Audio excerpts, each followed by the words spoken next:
Weber State Weekly's Hoops Show. We're a member of the Big Sky Podcast Network. I'm your host. I'm a man who has successfully eaten a Cheese Bennett burger bar probably 300 times in his life. Go Royals. Gotta do that. Colby Peterson. On the show today, we have a man who has defeated all comers in Sorry over 300 times. Sean Lewis. I used to spend a lot of time with my grandma at her house, and Sorry was the game of choice for her. Sadly, she was the recipient of many of those defeats. May she rest in peace now. But love you, Grandma. Thanks for teaching me the great game of Sorry. Someone's got to lose, right? And finally, we have a man who has listened to the Miseducation of Lauryn Hill more than 300 times. John King. Easily. Favorite album of all time. I think it's the best album of all time. And I'm going to see the Fugees next March in Washington, D.C. And I'm very, very excited for that. Nice. Gonna catch a Wiz game while you're there? We'll see. I mean, that's the first place Wizards team. They're doing good. I mean, you gotta. So. All right. On the show this week, we have a player interview. So we're going to talk to freshman forward Dillon Jones, Do It All DJs. Been racking up the hardware this week. Got a tournament MVP award that came his way, and now Big Sky Player of the Week. So we're going to talk to DJ a little bit about how things went in the offseason. A lot of new faces on the Wildcat squad, and so we're going to talk to him about how things are going because it's a hot start for the Wildcats. Then we're going to walk you through the week's recap. Wildcats were down in St. Pete, Florida, taking on all comers at the Jersey Mike's Classic. Ended up getting the sweep there.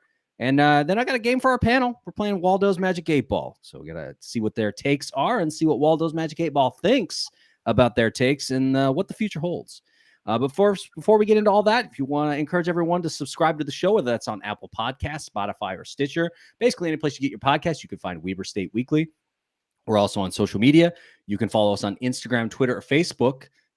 Twitter, one of the best places to interact with the Weber State Weekly team. We've also got a Patreon. You go to patreon.com/Weber State Weekly.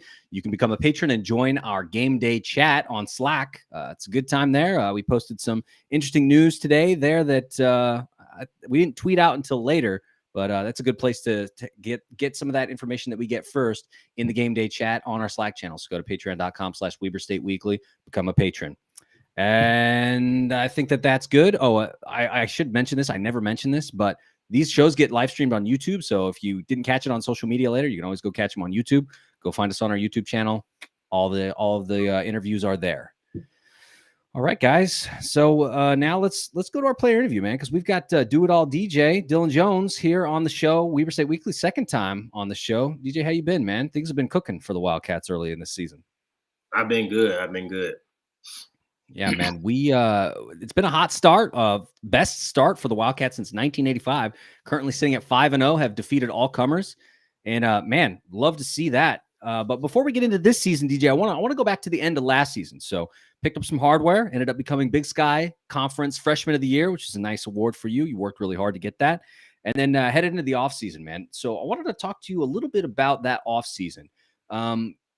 Obviously, you're a motivated guy. You're somebody who's, trying to work hard and maybe play in the league one day. And so you win that award, you go into the off season, you've got work that you need to do in off season prep to get ready for this season. Talk to us a little bit about that preparation. Talk to us about how maybe, winning the Freshman of the Year award kind of helped motivate you to put in the work throughout the summer and get ready for now the out of conference playoff or the out of conference series or non-conference stuff and getting ready for conference play. I think it was obviously I was honored to get the award, like anybody would to get any type of award like that. I was very thankful, thank God, whatever.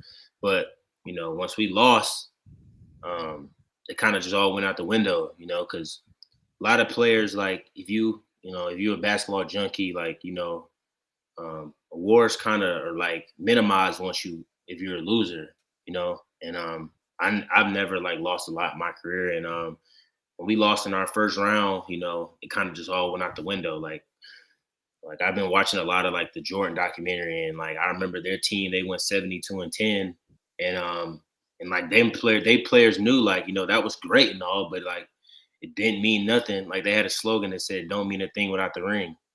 And that's just kind of like the motto I kind of adopted once I won the award and we lost. So that was all the motivation I needed.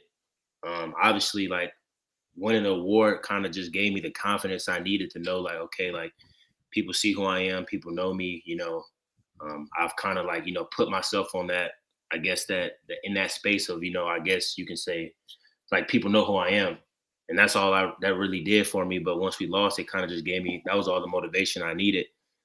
So in the summer, I mean, I went home for like 3 weeks to a month, like right after the season. But I came right back to Ogden and I got to work with my coaches, because I know like with anything that I want to do for the next year, it'll be earned right now in the summer. Like, and I'm like having people in my family that play basketball, being around people that's, played the game, pros and stuff, like they'll tell you like you don't earn those 30-point games or all those games or those good performances when it's time to play the game. You earn it in the summer when you working hard, when everybody else not in the gym, when you being focused, you working on your habits, just doing the little stuff that everybody not doing. Because honestly, everybody can't honestly say that they're doing it. And, I know that and I feed off that. So I just, I knew I just held myself accountable into that standard and thought like, I'm going to work hard.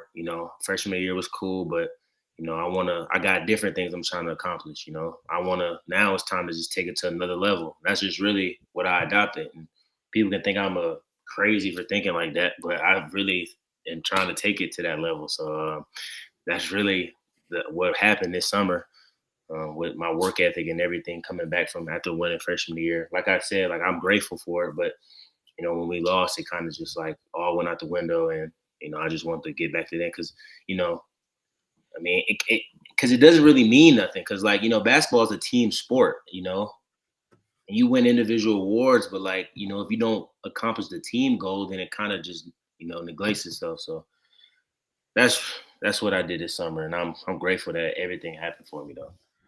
Yep. So DJ, I thank you for that answer. I want to just say again, congratulations on the Player of the Week award.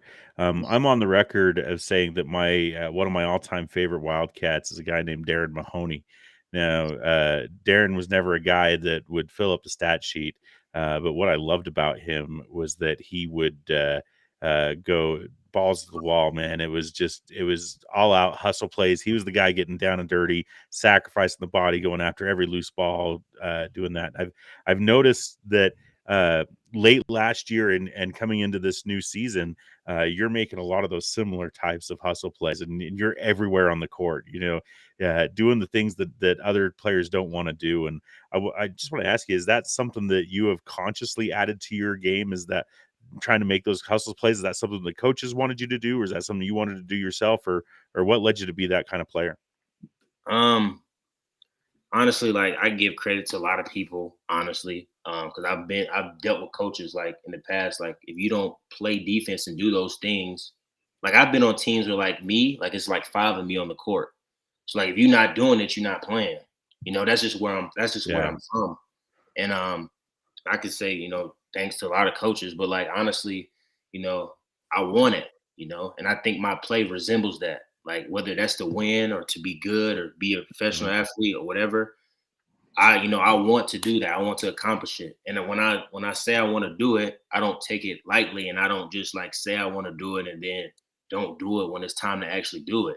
Like if I say I want this and I'm going to show people that I want it. And like, that could be like, I could very well do that in a number of ways. Like you said, like I could score points, I could, whatever. But like y'all are seeing it from me, like getting hustle plays, doing all the little things. And that's just from me, like, just like exerting the fact that like, I want to be great. Like, that's just my way of showing it. I'm showing people that like, I want to accomplish this, accomplish that. I'm gonna be the hardest player on the floor. Honestly, I'm just showing. That's what I'm saying. Like I'm just showing people I want it. Like that's what I would say. So that's fantastic, and I want to follow up with that. And this kind of leads into the fast start that the Wildcats have had this year. It seems to me, and I don't know that I can show this statistically, but it seems to me that a lot of these games are close. In these first 5 games, we've been close until about 10 minutes left in the game. Call it the fourth quarter, if you will. And then the Wildcats seem to just lock down defensively, and that leads to a burst of points. And I heard Coach Ray on a post-game show the other day talking about how the focus of this year's team is defense leads to offense, and just want to get your thoughts on that, and what clicks for this team in that fourth quarter, that last 10 minutes of the game, to go on these runs and break the games open like that. Yeah, I think honestly, like, our style of play as a team is like, we want to play fast, we want to, get up and down. And like early on, teams can like probably keep up with it. Honestly, like, they could probably like scout against it or whatever. But like we know like they can't do it for a whole 40. So like when we doing these things in games, like we never panicking. Like none of us are on the court like panicking about us, oh, we down. Because we know like if we just keep doing what we doing, we not doing nothing wrong. It's going to bust open for us. Like we know we just got to stay the course. And the test is for other teams, honestly, if they can do it, if they can keep up with us for 40 minutes. And the good teams that we played, they haven't been able to. We know that. So I just think that's honestly a little bit of what it is. And then also, like I said, I want it. I got other players on my team that want it. Like you said, in those last 10 minutes or so or whatever, like you said, the defense really like bites down. And it's just because like we got a team full of people that don't want to lose. So when it's that time to actually win and that time to, like, all right, let's get this done, then like, that's what we show. That's how we play. We just all bite down together. So that's how it unfolds. But I will say we're not in the game thinking like, okay, we're going to be down the whole game and then we just going to take the lead. No, we're not thinking like that. But, we just stay true to who we are. And we just do what we do and not even worry about the scoreboard. We just going to keep doing what we do. We know what we do is, it's enough. So it's just us fans that think that you guys are just being lazy for the first half, right? I'm just teasing you. I'm just teasing you, DJ. We don't think that, but yeah, I love what the team looks like this year. You guys have got a lot of firepower. I'm gonna give John King a chance. I've monopolized. Yeah, DJ. Sean hit on the defense, and the defensive start to the season has been excellent. But I want to talk a little bit about the offense. One big change, from last year's team to this year's team so far has been three-point shooting. Last year's team shot around 33%, and this team is up over 38%.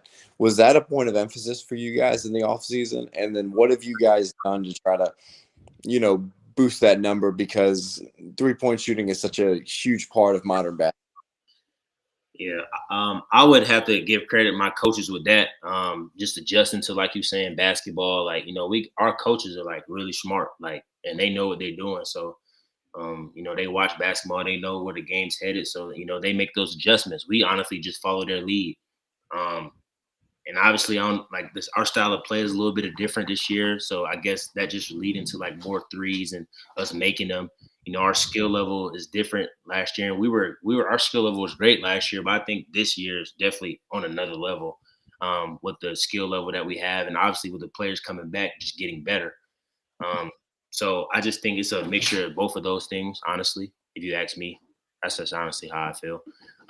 I just think that, you give a lot of credit to my coaches for that. They know what they're doing. We follow and they lead, like I said. But also, like, our style of play is definitely a little different and our skill level is different. So it puts us in the positions to, like you said, raise that 3-point percentage number and stuff. So, and one of those guys who is who's just shooting the absolute lights out right now is Kobe McEwen. What has it been like? What he's a friend from Utah State. What has his presence been like as you guys have like started out in the season? Like, what has it been like with him being on the team? It's been good. And I honestly will say, like, early on, I'd never, like, I wasn't, like, really paying attention to how many, like, threes he was, like, taking and making. But, like, he's a shooter. Like, he takes a lot of threes, but he also makes a lot. And I honestly never really, like, picked up on it until, like, the Ball State game. I was like, yo, this guy's just going nuts. I don't think I've ever been a part of a performance like that. Like, he really played. Like he was a different dude that day. But his presence around the team, man, he's been good.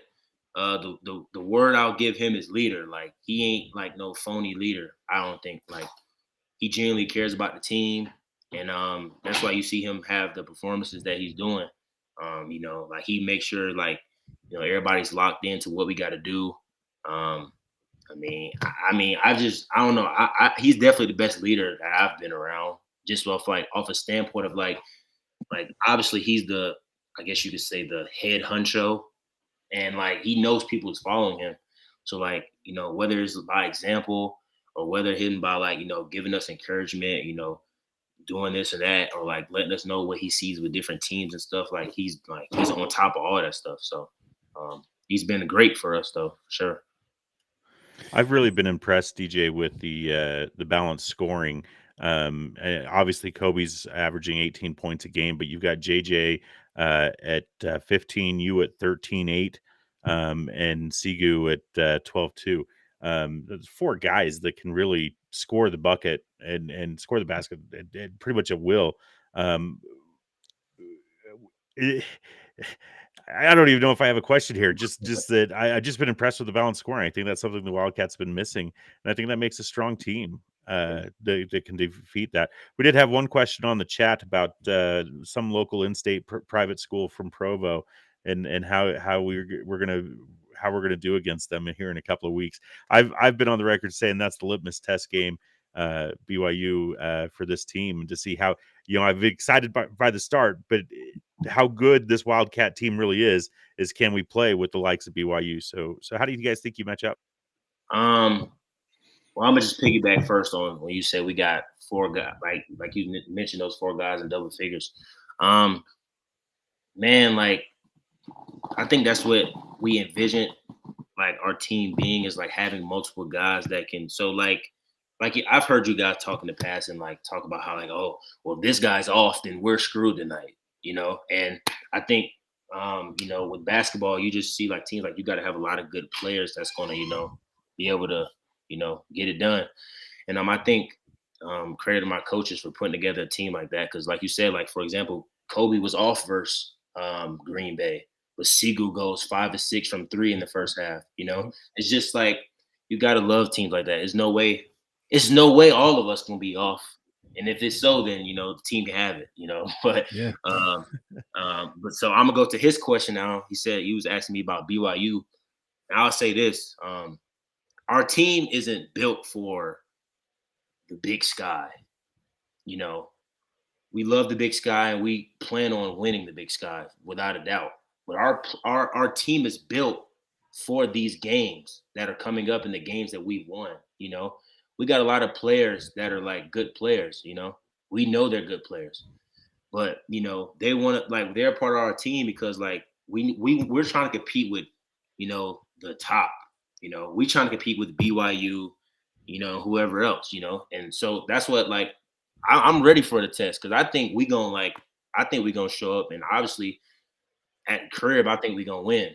I just how I feel because I know like our guys, I know in our locker room, I know the work we put in. I don't think there's no way we can lose, honestly. But honestly, I'm way excited to be in the Purple Palace and see some Cougar tears that night. But that's just me.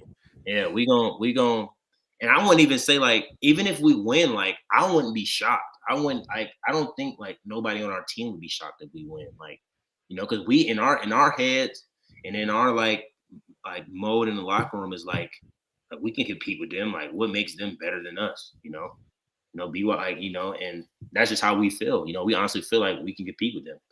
We feel like they got to come compete with us, if you ask me. And that's just, anybody can take that how they want, but that's just how we feel. And we know we keep that mindset, we're going to be fine. So. No, I think it's a good point, DJ, because I was in the Purple Palace the last time the Wildcats took on the Cougars and they got the dub. Yeah. I call that the greatest day to be a Wildcat because Wildcats handled SEMO in the playoffs earlier that day. Then everybody heads over to the Purple Palace and they handle the Cougars that night. 2 dubs in a day. Greatest day, man. So I think you're right. It'll be a good test for the Wildcats to see just exactly where they're at because they've shown thus far that they can hang with good teams. Already beat 2 A10 teams. I mean, there are a slate of really good non-conference games coming up against Utah State, against Fresno State. You got Wazoo on the road soon. Of course, Brigham Young coming to the Purple Palace. And so I like the schedule, the non-conference schedule this year, and the opportunity that this team presents. Because like you said, there's some guys with some veteran leadership. Kobe McEwen has played, of course, at Utah State, but also played 2 years at Marquette. And that's a big-time program that has produced some big-time guys who are still in the league today. Right. And so, like they've played at some high levels. Marquette beat Wisconsin last season, and that was a big game. And so it's just like that's the kind of experience that's now in Ogden, and especially at the clip, like Sean mentioned, guys scoring double figures, yourself, JJ, Kobe, Sigu, whoever, putting ball in the hoop. I mean, if everyone's off, like you said, they can have it, but the odds that all 4 dudes are going to be off on the same night are really, really bad. So there's a lot to like there. I want to keep talking about leadership though, man, because with you've taken on some leadership. Only 1 season at Weber State, still technically a freshman, but you've taken on some leadership in the huddle, but then also off the court. I want to talk to you a little bit about that leadership and kind of embracing it and kind of what it's teaching you as you've done some stuff with like the SAAC on campus and other things. Right. I just honestly, well, I'll talk about SAC first. I love SAC and love doing it and being the vice president is because, I'm just showing that I'm invested into Weber State, a lot of players now, like you look at the transfer portal and like stuff, like players start off at smaller schools and then like they have their good year that they need and like they're off to the races, and I'm not on that, I'm invested into like Weber State, because I know like when I was coming out of high school, like not like I wasn't the hottest commodity, and but to Weber State, they wanted me, so and I'll never forget that. So I do things like SAC and stuff just to prove and like show to people like, yeah, I'm not like going nowhere. And obviously like, people always ask me about transferring and stuff like, and I just be like, nah, I'm with Weber State. Like, that's just how I feel. So I do stuff like that just to be able to like show people that I'm invested, and obviously when you got my teammates, they look at me and be like, well, if Dillon's like the leader of the team and he can do stuff like this, like who's to say that like, I'm too good to, help people out or do stuff around school or, just be a good person, people can like remember them by that. And I just know that people looking, so I just also do that as well. But also on the court, like being a leader, like throughout my whole like life, I've been like called like an extension of my coaches on the floor. That's just kind of how I've been. Like I think I have a really extremely high IQ for the game, and I just share that, and my teammates respect it because they know I want the best for them. It's not like I'm just telling somebody something and, they know like I'm not really like wanting the best for them. Like when people know you genuinely want the best for them, they'll listen. I think my teammates know that. So that's where the leadership come from on the court. I've been a smart basketball player, I think, all my life. And I just want my teammates to be good. So I just share knowledge that I got on them. And that's really how it all unfolds. Well, I mean, man, that's leadership, right? I mean, that's what it takes. Being that guy that if you got something to share, you can share it and you can start to do it early. And that kind of establishes yourself. Right. Because there are a lot of new faces on the team. And that's the next question I want to talk to you about, man. It's because we mentioned Kobe McEwen, who's transferred from Marquette by way of Utah State, started there, played for Marquette. And now he's in Ogden senior season. JJ Overton coming to the Wildcats. Some new guys in like Alex Chu, Dyson Kohler. Talk to us a little bit about how you guys have been able to kind of build chemistry early, because like we noted at the top of the interview, you guys are rolling early. It's five game win streak, undefeated thus far in the season, the best start since 1985. You guys have been able to put it together really, really quickly. Like, talk to us about building that chemistry quick over the summer and really kind of where you guys are at now. For sure. I think it's a combination of different things. First, shout out to my coaches for like recruiting like those type of guys. Cause like, you could like in the portal, like you could have got anybody, honestly. There's so many players, but finding the right guys that fit and know knowing the mood of your team and the culture that you guys have, like you got to find players that fit that. If not, it's not going to work, and shout out to them for just being able to identify the type of guys that, that's going to fit Weber State and fit what we do as a team and as a collective group. But also, this like being without this being COVID, like last year, like when we got here, like I didn't play pickup with none of my teammates. I couldn't because of it was the regulations and stuff. And I never really understood. Like honestly, last year people kept saying, "Oh, COVID's so different," and it's such a different year. But I didn't know no different because that was my first year, so I didn't know how things really went. So coming back this summer, new guys coming in, you doing little things like playing pickup. You guys spending time early on in the summer, getting used to everything. It's just like those little things end up paying off to us meshing really well. And I think it's honestly just a difference with like COVID. Just the restrictions we had last year, obviously not nowhere near the same. And I just think that ended up helping us. Honestly, it's just little things like that I think end up paying off for us. So. Yeah, man, we got one question in the chat here from Dan Ubler. He's asking about situational awareness on the court. I mean, who do you credit with teaching you that situational awareness and kind of helping you along with and to educate yourself and develop that basketball IQ so that you can be such a force? Because I mean, you have a nose for the ball. You're good with the rebounds. You've been creating a lot of steals, deflections, those kinds of things. That's all situational awareness. And I mean, been coached up really well. Yeah.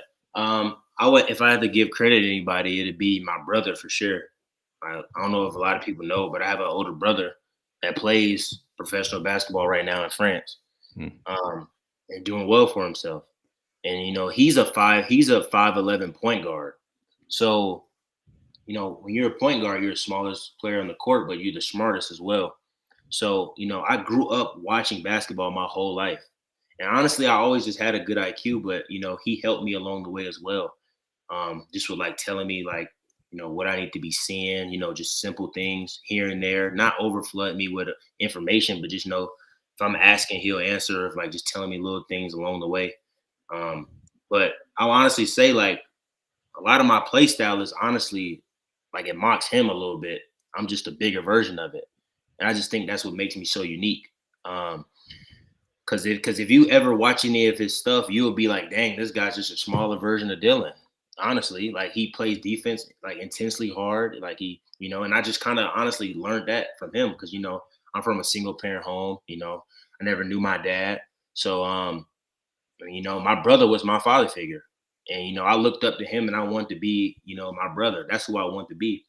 And like he was always known for like, having the best work ethic, being the smartest player on the floor and always making like winning plays. Like that was who he was known for. Because, when you're a smaller player, you got to do those things if you want people to know and, respect you. So honestly, I just want to be him. So I just kind of like got that niche for stuff and just, just want to, kind of be like him. Honestly, that was like my superhero. So that's where I get it from, honestly. If anybody look at him, man, his name Eric Washington. And if you ever see his clips, man, he played just like me, just smaller. So that's where I get it from. Yeah, I'm gonna have to check him out. Playing, we've got a couple of Wildcats playing in the French league as well. So Jeremy Sanglin, who we interviewed over the summer, he's playing back in Paris this season. Yeah, man, it's a good spot for sure.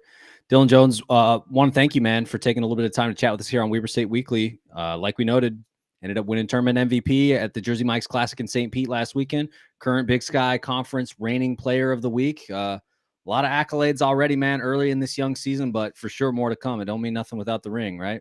Sure, definitely. Thanks so much, man, for taking the time, and we'll probably have you back on real soon. Also, man, Zaire Porter, Dyson Kohler, Alex Tu, KJ Cunningham, big players that's gonna help us. Like we was talking about, us four, Michael Kozak, who started games last year. Cody Carlson that still starts for us and averaged 10 points last year. Those guys are gonna be big for us, Like I said, if us four are off, you still got Zaire coming, you still got Cody coming, you still got Mike coming, you still got KJ giving you something. I just think we're so loaded, though. I just had to point that out because I didn't want to just make it seem like we're a four-person team. No, that's legit, man. Because you got fans excited. Shades of 2003. If we can, this is the deepest team I think we've had since about that team that went undefeated in Big Sky Conference play. Yeah, for sure. Well, one thing I was going to say is in the Duquesne game, which we're not going to talk about in the next segment, but I mean, so Zaire had some shooting struggles early, and like even the crowd was they were kind of after him, they're like air ball, but it didn't matter. He kept shooting through it, and he still ended up making an impact in that game. So I think his mental toughness, I think that he's really taken a step forward as a player from last season to this season, like because he really, they were dogging him early, and like he didn't let it phase him. He just kept shooting, and he ended up having an impact, and you guys ended up getting the dub in that game in Pittsburgh. Yeah, he's gonna be good for us, for sure. Yes, sir. Well, Dillon Jones, like we said, man, thanks for taking some time. We'll be getting you and other members of your team on over the season to talk a little bit about their game, talk a little bit, introduce you to some of the new faces, have some of the guys on that we've had on in the past, like Zaire and Cody Carlson and Michael Kozak and others. So appreciate you, man. Thank you, man. Appreciate y'all having me, my guys. Thanks, DJ. Take it easy. Yep. All right, man. Appreciate Dillon Jones for taking the time to chat with us here on Weber State Weekly. Now we're going to pivot to we're going to talk a little bit about this week. Mostly, I mean, a lot of basketball has already happened for us, and we were sort of trying to figure out how to chop it up. And so I was like, I think that what we'll do is we'll just go and we will talk just specifically about the tournament in St. Pete this last week, because there have been a few games without that, but let's just talk about these last three games. So, guys, I want to start out with the first game against UMass, because I think this one was a good test. Beating Duquesne in Pittsburgh a couple of nights before that was like, okay, beat an A10 team on their floor, that was good, but now we're in a neutral site. And man, I mean, Wildcats came out and really had another good quality win against another A10 team. 5 Wildcats in double figures on 58, 52, 75 shooting splits. Like that is lights out. But I mean, John, what stands out the most in that dub for you guys? I'll let John King take the lead because I overspoke with DJ. Well, I'll say the biggest thing that stood out to me was 3-point shooting. I mean, if you're going to look, it doesn't matter who you're playing. If you're going to shoot 52% from beyond the arc, you're going to win most games. And so, look, I know that's not a realistic number to, be shot the rest of the season. But, I mean, Dillon kind of mentioned this over the course of the interview. We have a lot of guys who can fill it up, and that is, that's a recipe for winning basketball, because when you get to a conference tournament where a conference tournament is one and done, and you have one off night and you lose, you lose to a lower seed, but having a lot of different guys who can help mitigate that, who can go get 20, 25 points a night. I mean, I think that's something we really missed last year. I mean, last year's team, Isaiah Brown was an unbelievable player for us. He was one of the best guards I think that we've ever seen at Weber State before. But he was kind of the guy. Like, he was the main offensive weapon. And, I think that this team's a little bit more balanced this year. I just think we have a lot more guys who can, maybe they're not going to get 25 points or average 25 points a game, but, every other game or every 3 or 4 games, you get 22 points, 23 points out of somebody. I just think that that's a healthier way of winning basketball games. The balanced scoring is definitely a great thing for this team. John, you talk about the 3-point field goals. We have Kobe and Sigu that are both hitting over 43% for the season, which is unbelievable. Which is unbelievable. Yeah. But it's not like they're chucking every ball, right? They're working it within the offense. Kobe McEwen only averaging 3 threes a game in scoring, but he's only taken 6, right? So it's not like they're just chucking everything up. And that's what I like. They're still working it down low. And I think DJ mentioned it in our interview. This team wants to play fast. They want to get those transition buckets. They want to have the defense lead to turnovers. And I think that's something that we can look at. We've got I'm pulling it up here. We're averaging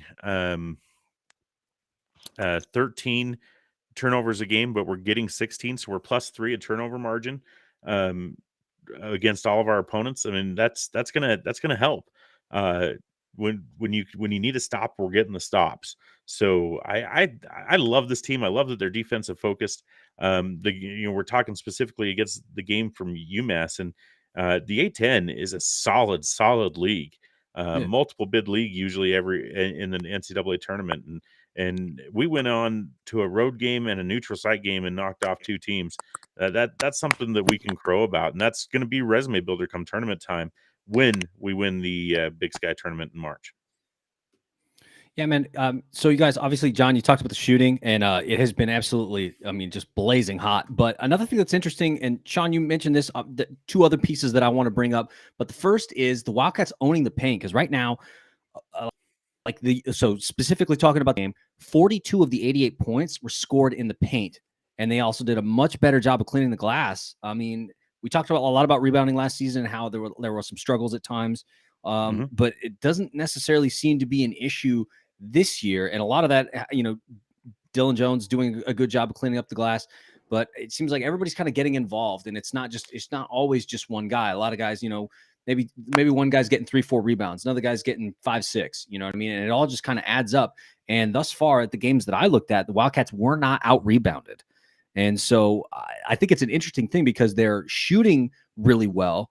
Like we noted in this game, shooting 52% from 3, which is just insane number, but then also scoring 42 points in the paint. And I didn't have the opportunity to watch these games because they were on earlier in the day and I was at work. But I think that the thing that is really working for the Wildcats is the fact that they are able to slash into the paint, and it creates problems for the defense because they have to be so spread out because they have to respect the 3-point line. So it opens up the paint a little bit so guys can slash in there and you can get higher percentage buckets, or the defense has to get back and then they got to do something, and either they're getting an easier, higher percentage shot, or they're fouling guys and they're putting them on the line. Yeah. So I like to listen to Coach Ray post game with Klauke, and sometimes he says some things that it's a lot of coach speak. Every team's the best team they've played so far this season, right? Sure. And that's not a knock on Randy if he's listening. But where I'm at really is that the other day he made a comment about rebounding by committee and telling the guards to get down low and get the boards so it's not just one guy that has to take the burden all by himself on that. And I think the team has shown that.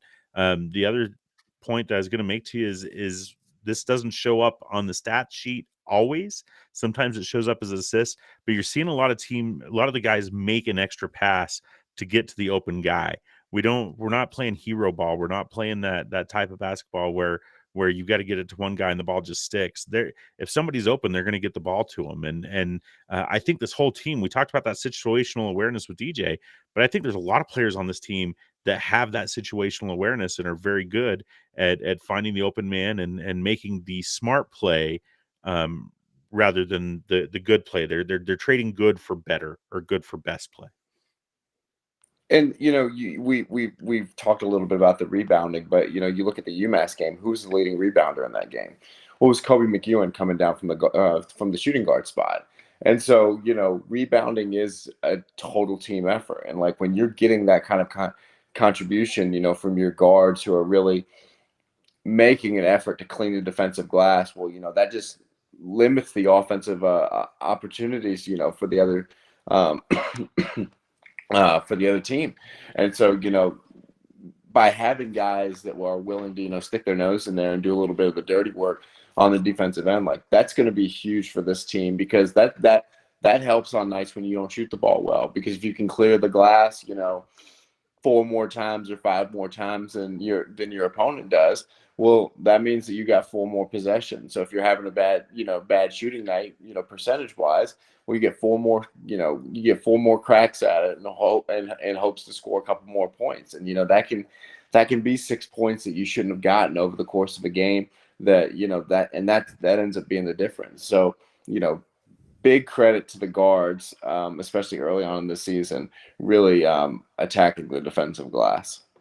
John, just to bolster your point there, just looking at the splits over the weekend, and Kobe led in rebounds one game and was second to DJ for the other 2.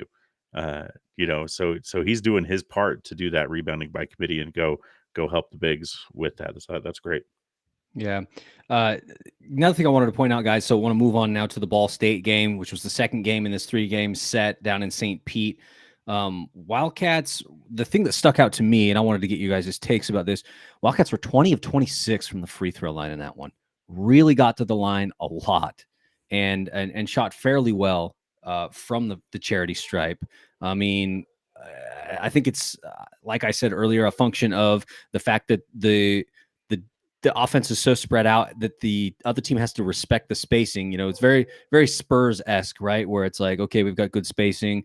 And so you've got to respect the fact that this guy can hit, this guy can hurt you, that guy can hurt you, that guy can hurt you. You know, a guy like Cody Carlson can go out and stretch him at the 5 and really make them have to respect that and come out in the paint. And it gives opportunities to get to the rack early. And, you know, if they're going to be out there, they're going to do it. Or like you talked about, Sean, they're getting buckets in transition. Let me check this out. Yeah, in the same Ball State game, Wildcats had 25 fast break points. That's 30% of all the points they scored. Pretty darn good. Yeah, it's crazy high, right? 25% fast break points. And so the defense is struggling to do something to keep the easy bucket out. And what do? They put the guy on the free throw line. I mean, talk to me a little bit about what stands out there from that Ball State game before we move on to the final one against Green Bay. What stands out to me is, and I'm just going to build on the point that you were just making, Colby, 6 steals against that, 17 points off turnovers. So, and generally those points off turnovers are part of the fast break points, but where the defense is leading the offense, and that's where you're seeing that. So, playing good defensive ball. Like I said, we had 6 steals, three guys each with 2. That's pretty good to lead to the offense. John King, any final thoughts before we talk about the Green Bay game? Well, I was going to say, you mentioned the free throw shooting. If you wanted to, nitpick the Wildcats at any point, in this very hot start, as a team for the season, we're only shooting about 68.5% from the free throw line. So have a game like Ball State where, you go 26 of, you go 20 for 26. That's a good number. That's a championship number. That's a number that's going to win a lot of basketball games. And so, that really, really helped us. One additional thing, you look at the rebounding numbers for the Ball State game as well. We out-rebounded the Cardinals 37-32, won the game by 11, which is, 4-possession game. That's 5 extra possessions we got, just by, rebounding. I mean, that's a tangible way that you can look at rebounding over the course of a game and be like, well, how did that translate to the score sheet? That's how it translates to the short score sheet. You got 5 extra possessions and you win by 4. So helps your margin of error quite a bit. Yeah, fair point. Final thing we're going to talk about here of the 3-game set ended up taking on University of Wisconsin, Green Bay. Wildcats roll once again, ended up winning that one to the tune of this is UMass. Sorry. Let me get to Green Bay really quick. This one was 68-58, 10-point margin. Yeah, man. And the thing that I've got here in the notes is the fact that in this game, Sigu was the hero. And we talked a little bit about this with Dillon, about the fact that, anybody could hurt you on a given night.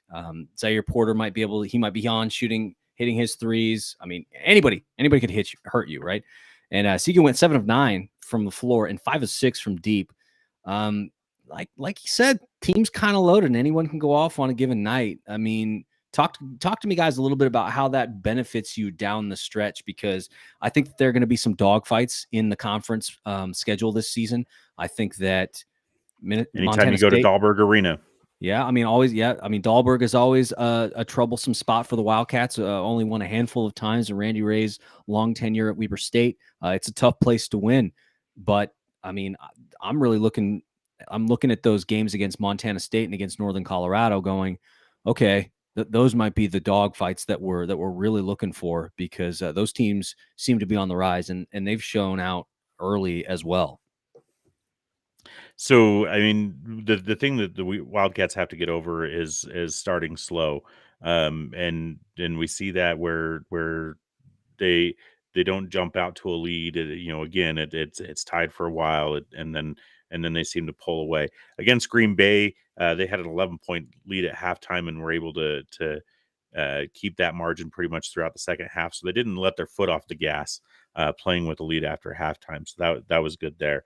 To answer your question though, Colby, the secret here is we know who the alpha. DJ really pointed out that Kobe McEwen is going to be the alpha dog on this team, but you've got 4 guys that aren't afraid to take a last shot, and you've got 4 guys that if times are tough, they're going to be able to pick up the slack. And in a close game, you can't defend all 4, right? Somebody's going to be open. And it's going to be up to the coaching to put the players in position to succeed when those close games go. And to John's point about the free throws over the weekend, as long as you're up by enough points, free throws don't matter, right? Missing free throws only matters when you're in a close game and you look at, gosh, if we'd made 8 more free throws, this game wouldn't have been close at all. So, Sure.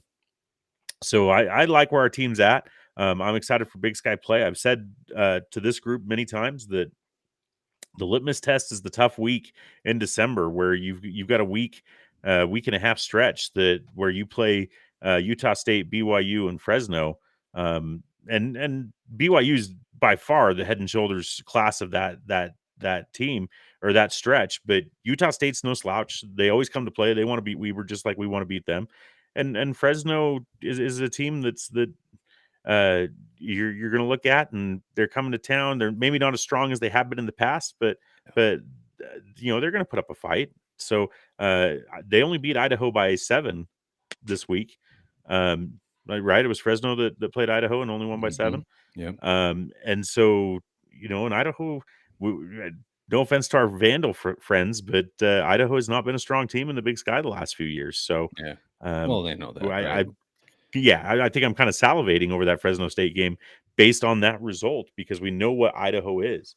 And we've got a common opponent coming up with Washington State with Idaho. So that's another good litmus test for this team. December is going to be make or break for the Wildcats. I think they're going to show well, and we're going to be really excited for this team going into Big Sky conference play. Yeah, I mean, I guess I would say I disagree a little bit. I don't think that necessarily December is make or break. I think that it's an opportunity for the Wildcats to show their quality because once we get into conference play, I think that there are going to be a lot of matchups that the Wildcats win. I think that we're just simply going to be more talented than a lot of teams in the Big Sky. But also at the same time, that out of conference is going to be interesting because Utah State was just down in South Carolina last weekend and they beat Oklahoma. So you always wonder.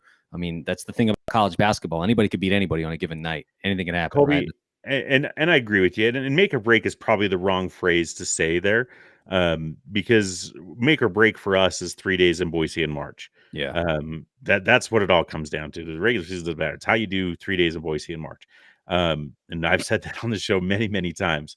But what I really mean is we're going to see where this team is based on how they do in December, right? The excitement for the Big Sky conference season is going to be over the top hype if we do super well through December, or if we take a couple of L's in December, it's going to temper those expectations for this team. Then that's kind of what I felt like when I said make or break is you're going to see what kind of team this is after the stretch in December. And don't forget, as we do get a little Big Sky teaser in the month of December because we do. We'll be hosting Northern Arizona, and then a week from Saturday, it'll be a home game against Portland State. So conference play really is right around the corner. So, it's good to be playing good basketball at this time because the games that are really going to start to matter, they're starting very soon. Those early conference games are kind of sneaky on you because you forget that they're on the schedule because you're excited about these other big non-conference games.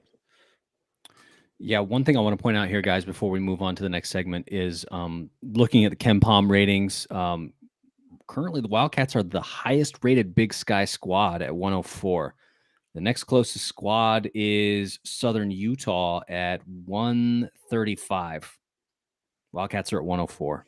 So there's a lot of room in between those two.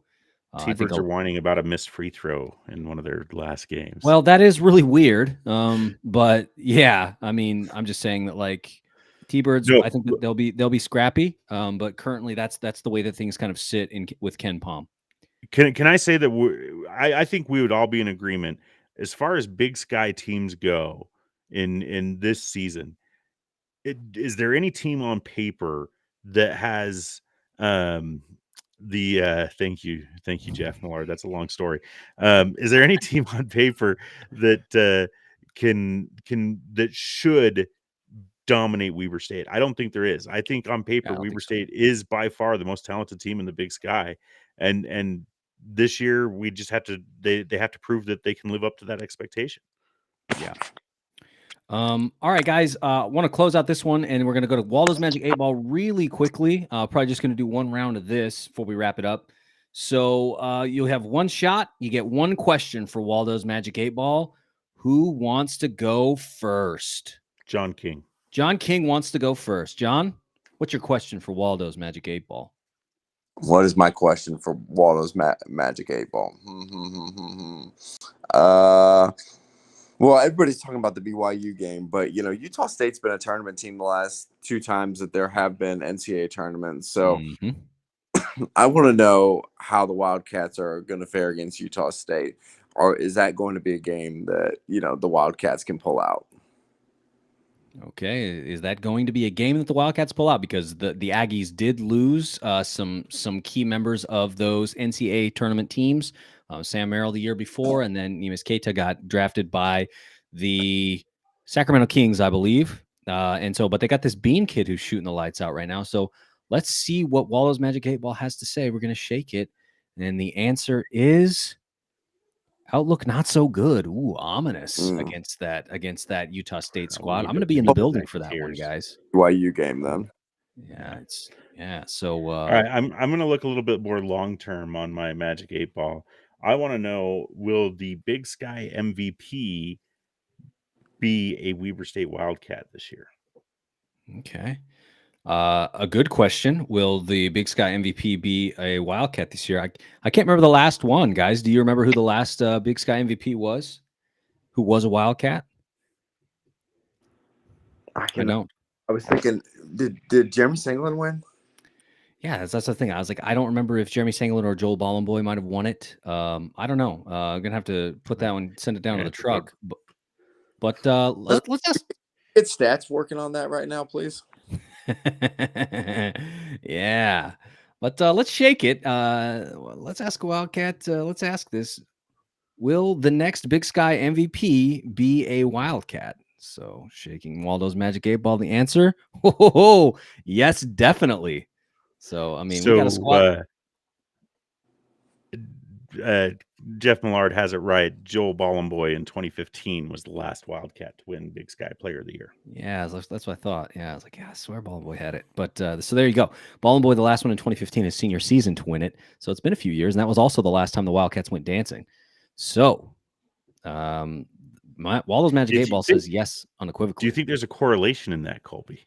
Well, so I think there's something, right? Because looking at the guys that have won it and looking at the guy and looking at the teams that the Big Sky sent to the NCAA tournament, it's not always 100%, but there's definitely a strong case to be made that if you've got a player of that caliber playing for your squad, that you're probably going to have a chance to play for a conference championship and a chance to play in the big dance. So I don't know. Millard wants to know if he won a cooler on that. Sean, so we don't have time on this podcast, but I'll tell you guys that story later. All right. That'll be Waldo's Magic 8-Ball. So we'll be bringing that one back, no doubt. But a couple of good questions there from our panel. Just some upcoming events, guys. Next basketball game will be against Dixie State. That game will be down in St. George, Saturday, November 27th. That'll be at 7 p.m. It'll be on ESPN Plus, or you can listen to Steve Klauke on 103.1 The Wave. The next game following that, Thursday, December 2nd, we'll be taking on Northern Arizona, like John King noted, an early sort of like a conference game before the out-of-conference games. I don't know. It's really, really weird. A teaser. It's a teaser. That was the word that John King used. It is a teaser. So taking on NAU, 7 p.m. in the Purple Palace, Thursday, December 2nd. That'll be on ESPN Plus or 103.1 The Wave. Or just go to the Purple Palace and see these guys play live, because I think this is going to be a special season, guys. And then that Saturday, December 4th, my wife's birthday, taking on Portland State. The Vikings will be coming down and be looking to get some revenge for what happened on the football field. That game will be ESPN Plus, 103.1 The Wave. And then finally, Wednesday, December 8th, taking the trip up to Pullman to take on the Washington State Cougars, 8 p.m. That'll be on Pac-12 Network, or you can listen to it on 103.1 The Wave. So, all right, guys, that's our show. That's our hoop show, men's hoop show for this week. Hit us up, WeberStateWeekly@gmail.com. We're on Facebook, Instagram, Twitter. You can rewatch these on YouTube. We're patreon.com/WeberStateWeekly to become a patron, get into our chat. And then we got a blog, WeberStateWeekly.com. Super busy at work right now, so I haven't produced the content that I've been promising, but I'm sure it will happen eventually. We got a lot of recruits. So we'll wrap it up like we usually do, guys. I'm going to say it. Weber State, Weber State. Great. Great. Great. Go Wildcats.